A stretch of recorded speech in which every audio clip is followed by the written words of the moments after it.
Good evening and welcome to Nerdcast. Tonight, I'm going to bring you my review of The Last of Us. And I'm going to give you some great news about the Xbox and a lot more that's out there. And since last week was an E3 special, this week is a Superman special. I didn't do anything on Superman.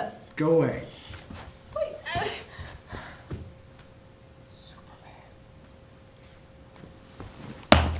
Superman Nerdcast? Up, and away! This is a Superman edition of Nerdcast.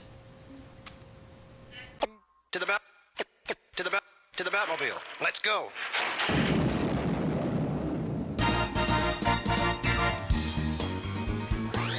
Atomic batteries to power. Turbines to speed. Roger. Ready to move out. But before we get into Superman, here's some news and reviews.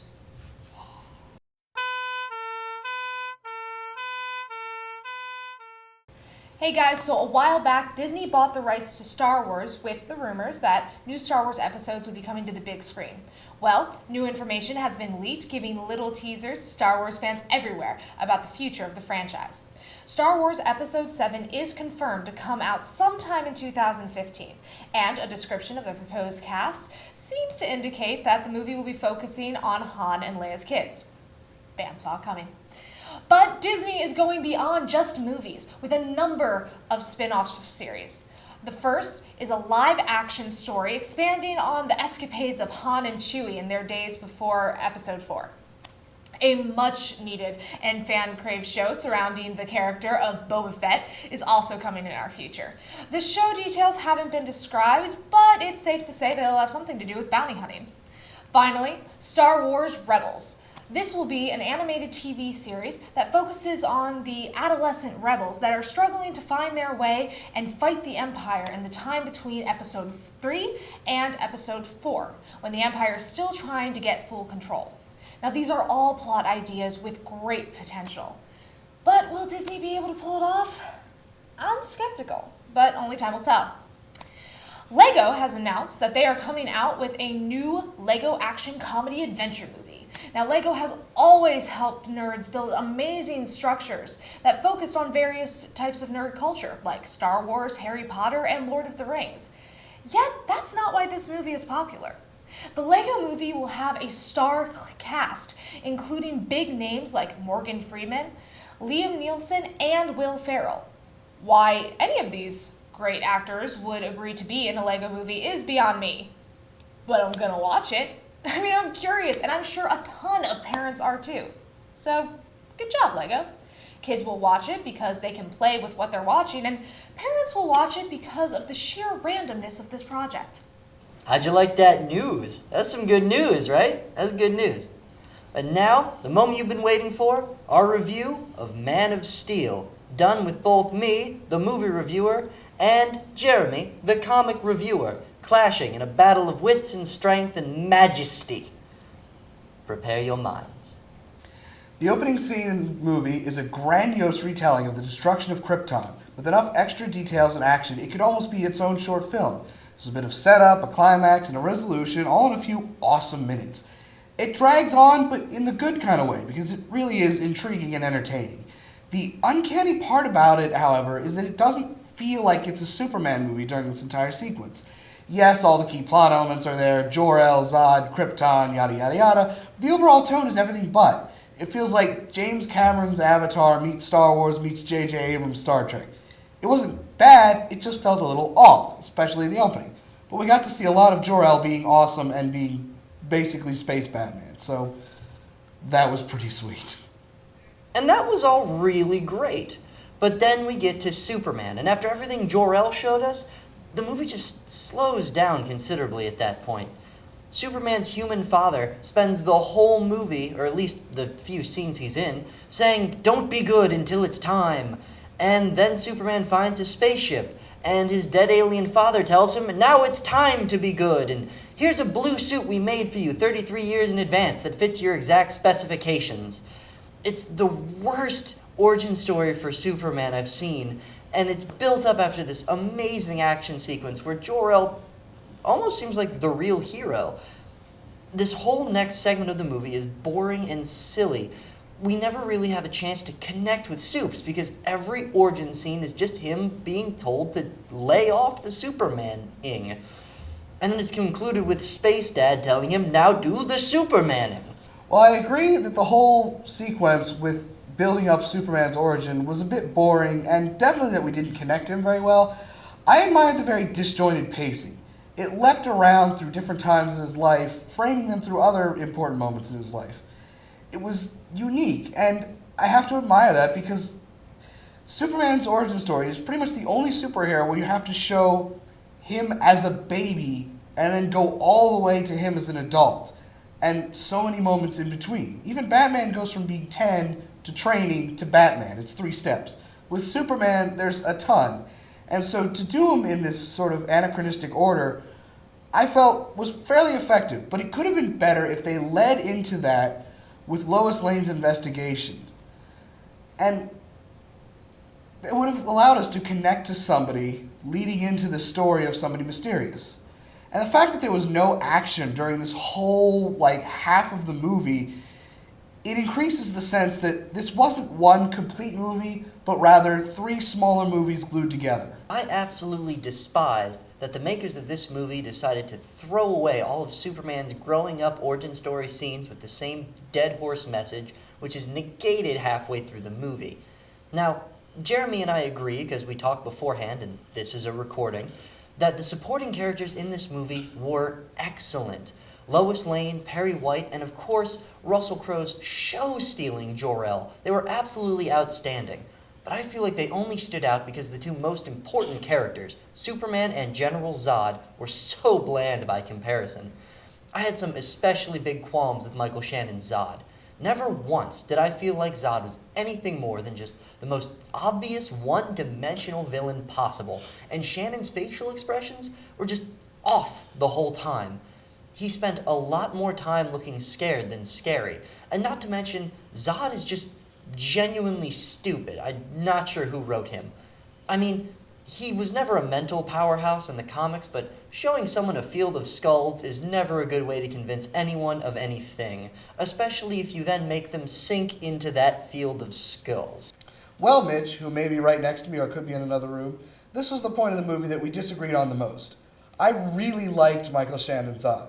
I felt that his motivations were laid out in bits and pieces throughout the movie very subtly, connecting strongly with a lot of the key components of Krypton life that Jor-El stood against. And even the core parts were established in the intro, where we can see Zod wasn't always just a raving madman. He stood side by side with Jor-El against the Stuffy Elders. Unfortunately, he was still too much of a product of his upbringing at their hands. He nailed it completely when he fell apart at the end. He's a conquering warlord because that's how he was homegrown to be. The idea of peaceful coexistence is perhaps even poisonous to him. He can't process it because that's not what he was bred to know. What really sold him for me was the performance. Michael Shannon captured the essence of Zod with perfection in my experience of the character. He was a bit over-dramatic, but only slightly over the edge without falling off. That's Zod. He's a very showy, dramatic madman. It made his speeches very powerful, full of the rawest emotion every time his birthright of conquering is questioned by Superman's peaceful birthright. Agree to disagree, but with all the qualms I've had with this movie, I have to say the action sequences save it 100%. I did not expect action sequences of this caliber. It's on par with the Avengers, maybe even better. In fact, they're so good that I think that something like an honest take at a live-action Dragon Ball Z movie could be very real and phenomenal. This is the first time that they've ever had action that fit the scale of Superman's powers. Cities fall in this movie. Buildings crumble, and collateral damage is second only to glorious Mach cones and shockwaves. The last half of this movie clutches and doesn't let go, to the point that you had better have peed beforehand. You're not getting up. You will anger everyone around you. And if I had to say one thing about the action, it's that I can honestly see them pulling off Doomsday to perfection in a future Superman movie. It was that good. But this brings us to the ending. Even with everything we've said, the most divisive scene in the entire movie among all the fans was the ending. Without getting into any serious spoilers, there were a lot of complaints that what happened was a very un-Superman-like move, very out of character. And people are right to say that. But because it was such an out-of-character move, it's why Superman is immediately gripped by agony. He goes into this moral choice, and we, as moviegoers, we all kind of know what's about to happen, but it makes it really tense, because you're trying to see how they're portraying Superman's morality. And I think they pulled it off perfectly. Not only was it a great scene, but it allows a lot more moral exploration in future Superman movies. So, we say, here at Nerdcast, go see it. It's worth slogging through that boring little bit near the beginning half of the movie, because the action sequences are something we have never seen before. It is intense, it is gripping, it actually has a fairly significant moral question by the end of it that maybe only Superman could be the right character to portray in front of. We say, go see it, you are not wasting your money. You ever say something really mean in front of your friends? One of those things that you didn't mean to let slip out, but one of those rare moments of honesty, it did. And now all of your friends know how selfish and immoral you really are. When it's out there, you can try to twist what you've said so that it comes out sounding more fair or beneficial, but in the end, you've shown your true colors, and all you can do is take it back, say you're sorry, and try to act better in the future. Well, that's just what Microsoft did. After a huge fan backlash in Facebook, Twitter, and the internet in general, Microsoft has released a public statement saying that they are changing their money-grubbing policies that had enraged fans just last week.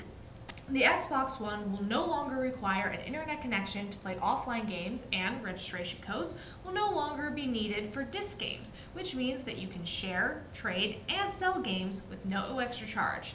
Finally, you can now download games from the Xbox Live on the day of release. Now, these changes were needed in order for Microsoft to keep any of its fans and make any profits off of the new console.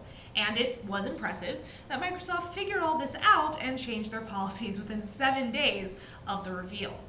That being said, the blatant disregard for players' needs and the isolation of players who lack access to internet and money is just disrespectful.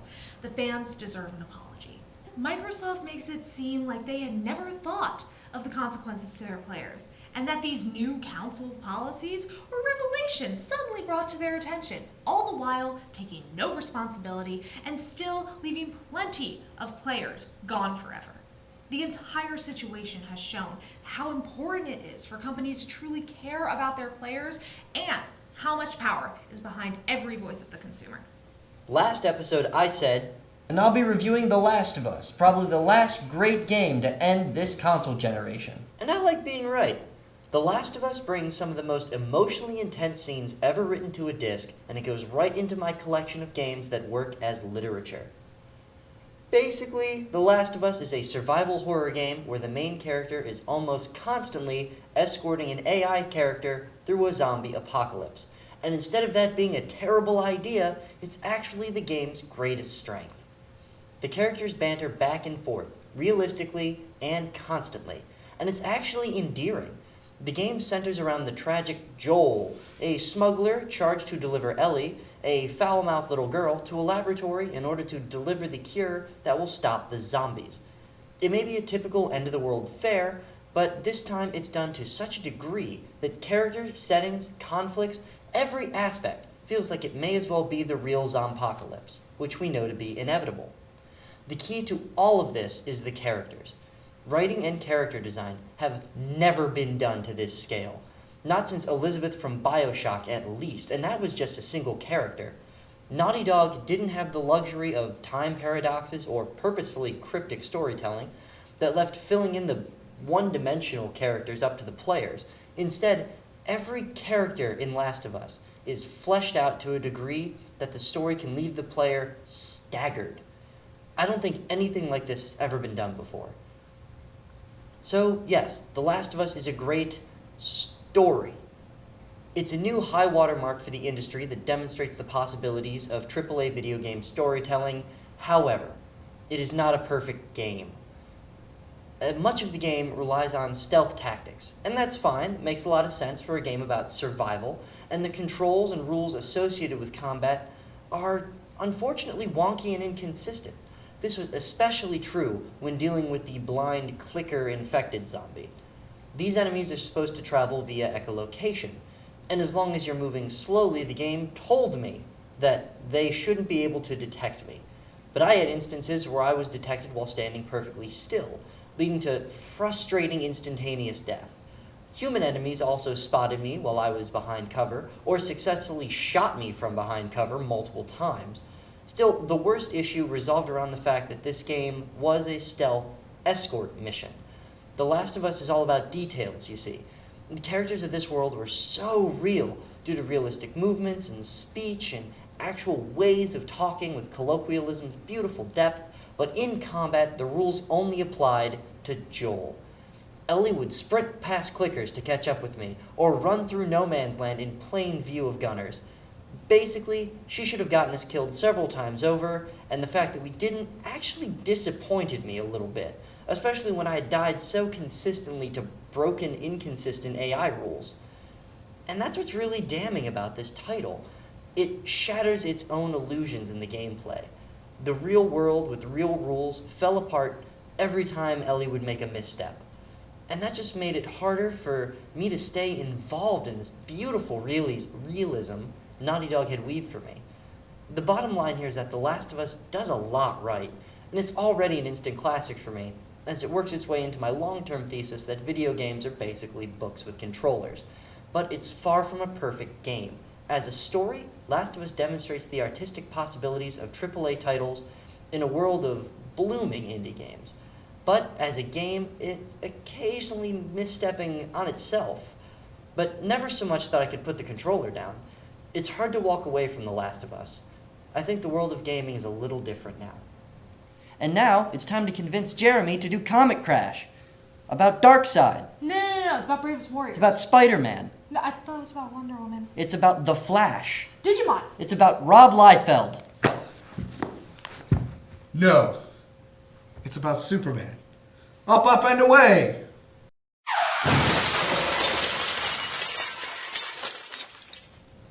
Welcome to Comic Crash, Superman Edition. I'm Jamie Lawton, and I'll probably be wearing pants next week. Everyone's favorite web slinger is getting a sister. Not a baby sister, because that wouldn't make sense, because his parents are dead, I think. Right? And there's already a Spider-Girl and a Spider-Woman, and I think there have been multiple Spider-Girls, and so she's just going to be herself. She's appearing in the upcoming 2014 Mark Waid, James Robinson graphic novel, Spider-Man, Family Business. They've said that it takes place before Superior Spider-Man, so that demonstrates that Doc Ock is probably going to still be in control of Peter's body by the time this comes out, so he's still going to be in control well into next year. DC has confirmed some new series to fill in at least 2 of the 7 open slots for October. Superman Wonder Woman by Charles Soule and Tony Daniel, a companion to the Batman Superman series, but focusing on the Wonder Woman Superman couple, which I hate them as a couple, but I love to see Wonder Woman getting more face time. And Justice League 3000, which is pretty self-explanatory. All the character designs look pretty awesome, except Superman, whose hair makes him look a bit like a Ponce. With the writing team of Keith Giffen and J.M. DeMatteis, I'm excited. According to DC, Man of Steel 2 may be in theaters by next year. I'm not sure how, unless they intentionally filmed enough footage for both movies while filming the first one, but it's only a maybe. I think it's very unlikely, but they're really planning to get it out as quick as possible. Hopefully they don't rush it. And while DC's film announcements are talking about what's coming out real quick, Marvel's thinking way in the future. Amazing Spider-Man 2 is set for release May 2nd of next year, but this past week Marvel confirmed release dates for Amazing Spider-Man 3 and 4, June 10th, 2016, and May 4th, 2018, respectively. I'm excited, but a bit overwhelmed. I mean, do we really need to know that far in advance? We also know that Mary Jane will not be appearing in Amazing Spider-Man 2 as previously thought. Actress Selene Woodley was filmed for some portions, but they've been cut from the second film. They're saving her for 3. I've only got 2 new reviews this week because I had to make room for all the Superman special stuff. But of course, I had to talk about Marvel's big Age of Ultron finale with number 10. Was the ending so shocking and game-changing that it needed to be as hush-hush as it was? Kinda, yeah. It definitely was an ending worthy of such hype. It set up a lot of huge things to come in the Marvel Universe. The main finale was a bit anticlimactic. We already basically knew they'd won in issue 9, and it solidified the sense that it probably shouldn't have been called Age of Ultron. Ultimately, it wasn't really about Ultron. He was simply a plot device to drive the story. A story that was about something a bit different, and that story had a perfect game-changing ending. Shocking, but it makes sense with everything that came before it. But overall, I can only go about 4 out of 5. But you should still definitely take a look, because it's big and it's really important to what's going on in Marvel.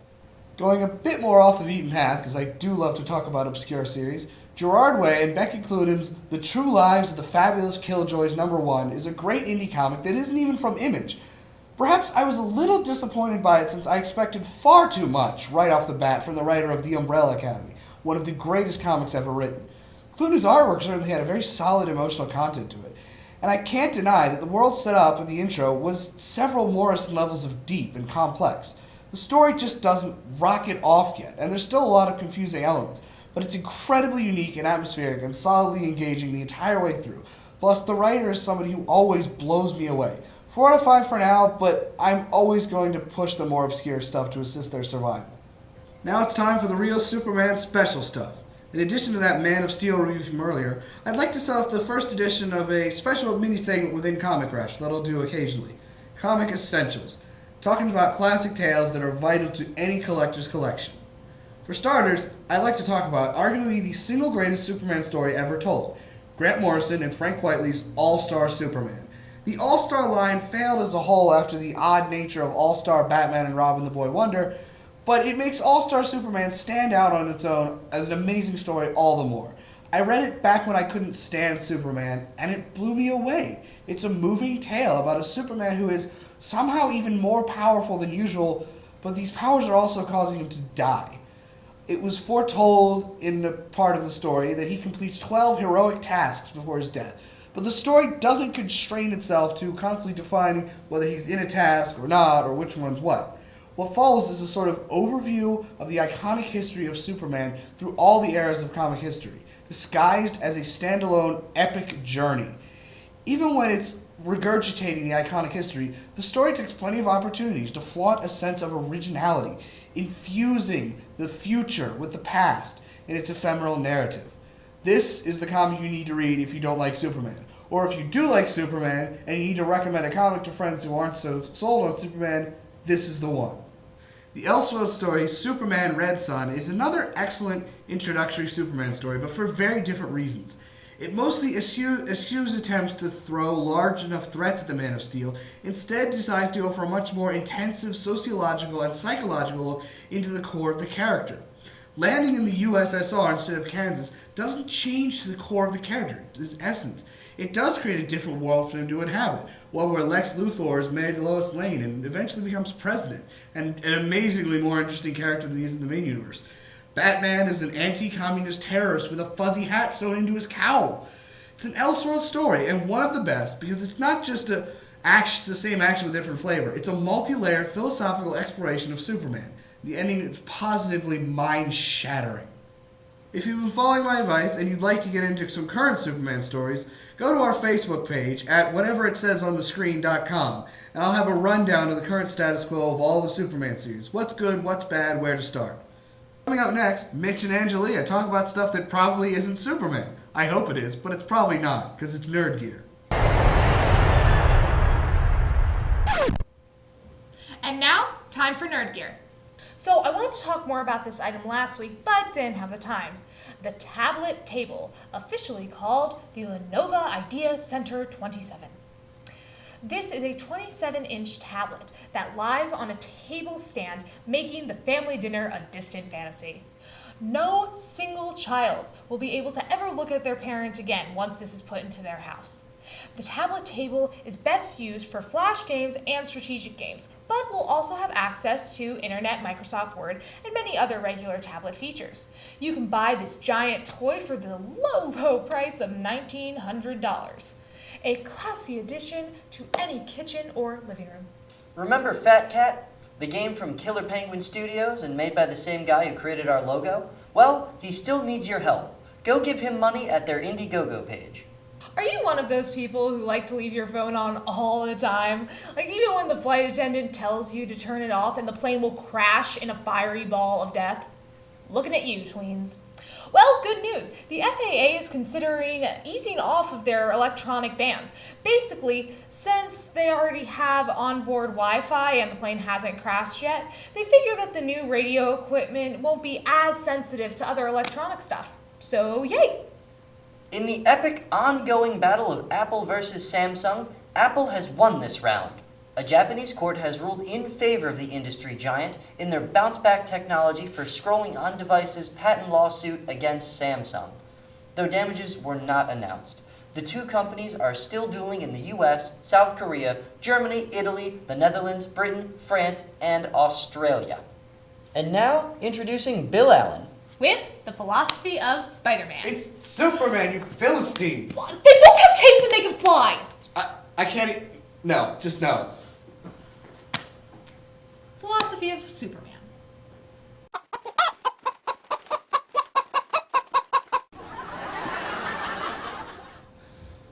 Hello, folks. I am mild-mannered Bill Allen, but I'm also Philosophy Man. This week, we are looking at the philosophy of Superman. I think this time we can skip over the whole Superman as Messiah message that has been analyzed so often, and it was done and overdone in the film Superman Returns, and look at the issue of power and responsibility. Yes, that is the line from Spider-Man. With great power comes great responsibility. And it's a cornerstone of most superhero messages. Peter Parker learned this lesson from his Uncle Ben, who stood in for his father figure in the Spider-Man story. But Clark Kent learned it a little bit differently, since he had two fathers. And since Superman is so incredibly powerful, it's a much more important lesson for him to learn by combining the otherworldly knowledge of his biological father and the folksy homespun blue-collar wisdom of his adopted father. The planet Krypton is a stuffy, aristocratic society, and they tend to start with the opposite lesson. First comes responsibility, then comes power to fulfill that responsibility. But Jor-El had a different idea. As mentioned in the trailers to the new film, a person should push their limits and go beyond mere duty to make their own destiny. Half the reason he sent his infant son to Earth was because he would have incredible power here. And Jor-El thought that with great power would lead to great, well, something, although he might not have had that part figured out yet. So he sends his son to Earth, where he is raised by Jonathan Kent, small-town farmer with a down-to-earth sensibilities, including a very well-developed sense of right and wrong, which he instilled in his son. These incredible powers of Clark's weren't there so he could make himself famous or to rule over people, but instead to make him better able to help others, which he does in the montage through the first half of the movie. Enter the villain, General Zod. This is a guy who takes that Kryptonian focus on responsibility to an extreme. Forget about power or right and wrong or serving some higher purpose. He has a very specific duty, and it is one he intends to fulfill along an extremely narrow focus, destroying anyone or anything who stands in his way. But is he really a bad guy? Or is he just a guy who sacrifices even his own personal sense of right and wrong in the name of duty and responsibility? This is what Superman has to deal with. He has a lot of power, but it doesn't automatically give him the responsibility. He has to figure out on his own what is the right thing to do, and then he has to decide that it is his responsibility to do the right thing and use his powers to see it through. Lois Lane shows us another aspect of that power and responsibility question. As the intrepid reporter for the Daily Planet, she sets out to learn all she can about this visitor from a distant world. But she has to balance her own power, which is to seek out and uncover the truth, with her responsibilities to share that truth with others. If the world is not really ready to accept an alien visitor, is it right to reveal that truth, or should she try to conceal it? Does she have an obligation to share what she knows because it is the truth, or should she share only that which is helpful or beneficial? You've also got the U.S. military, who are almost like frenemies to Superman in this film. They have a great deal of military might and a responsibility to keep the planet safe from dangerous people, coupled with this new alien who says he just wants to help. How far should they trust this Superman? Of course, those of us in the audience already know that Superman is going to be the good guy. So it's not that hard for us to see which choices are the right ones for the various characters to make. But the filmmakers still do a really good job presenting these various examples of looking at moral obligations and striking that balance between what we can do, what we ought to do, and most importantly, why we ought to do it. This new film has some of the biggest, most explosive fights we've seen in a very long time, and it also has a great way of showing you what power really is. Check it out. And now, let's rejoin Mitch and Jeremy in their continuing battle for truth, justice, and the Nerdcast way. And so this has been the special Superman edition of Nerdcast. Next week, we're going to have the special Batman edition of Nerdcast. No, we're not. No, we're not. But No, we're not. I'm going to review a movie and then a video game. I'll still review Batman Superman, which I was incorrect about the release date before, and Batman Incorporated, among others. And Angelia will still come back to bring us our tech news. So, that has been Nerdcast. We hope you enjoyed it. I'm Clark Kent. And I'm Perry White. I'm your boss. Nerdcast special of Adventure Time! No. Nerdcast special of Black Canary. No. Nerdcast special of Aqua Teen Hunger Force. You're all wrong. Oh, Nerdcast special of the Justice League? I hate everyone. Nerdcast special of Larfleeze.